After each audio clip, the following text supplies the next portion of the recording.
Hey guys, Mrs. Skrodsky here with our next chapter of Mummies in the Morning. Sorry I missed you guys yesterday. I ended up doing a Zoom call with my family that lived in New York, Minnesota, and Georgia. So it was kind of fun to check in with everybody and see how they're all doing. When we last left off, it was chapter 6, and Annie and Jack were helping the Ghost Queen figure out what each of the hieroglyphs meant. And she seems to figure it out. So now they're on their way with her to her burial chambers. I don't know if I would want to go. So we're up to chapter 7, the scroll. Jack put the scepter and his notebook and pencils into his pack. He and Annie followed the Ghost Queen deeper into the pyramid until they came to some stairs. The stairs! Remember? Said Jack and Annie. The Ghost Queen floated up the stairs. Jack and Annie followed. The Ghost Queen floated right through a wooden door. Jack and Annie pushed on the door. It opened slowly. They stepped into a cold, drafty room. The Ghost Queen, was nowhere in sight. Dim torchlight lit the huge room. It had a very high ceiling. On one side was a pile of tables, chairs, and musical instruments.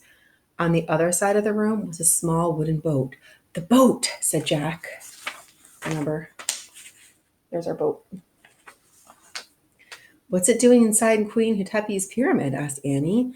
Maybe it's supposed to carry her to the next life, said Jack.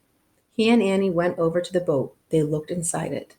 The boat was filled with many things: gold plates, painted cups, jeweled goblets, woven baskets, jewelry with blue stones, small wooden statues. Look, said Jack. He reached into the boat and lifted out a clay jug. The jug, said Annie. Jack looked inside the jug. Something's in here, he said. What is it? Asked Annie. Jack felt down inside the jug. It feels like a big napkin, he said. The folded cloth, said Annie. Jack reached into the jug and pulled out the folded cloth. It was wrapped around an ancient-looking scroll. Jack slowly unrolled the scroll. It was covered with wonderful hieroglyphics. The Book of the Dead, whispered Annie. We found it. We found her book. Oh, man. Jack traced his finger over the scroll. It felt like very old paper.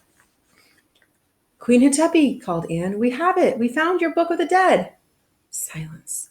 Queen Hatepi. So there's their picture. Then another door on the other side of the chamber creaked open.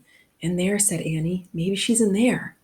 Jack's heart was pounding. Cold air was coming through the open doorway. Come on, said Annie. Wait, no, said Annie. She's waited 1,000 years for her book. Don't make her wait any more.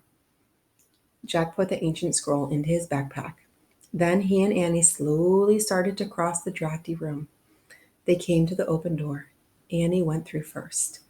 Hurry, Jack, she said. Jack stepped into the other room. It was nearly bare, except for a long gold box.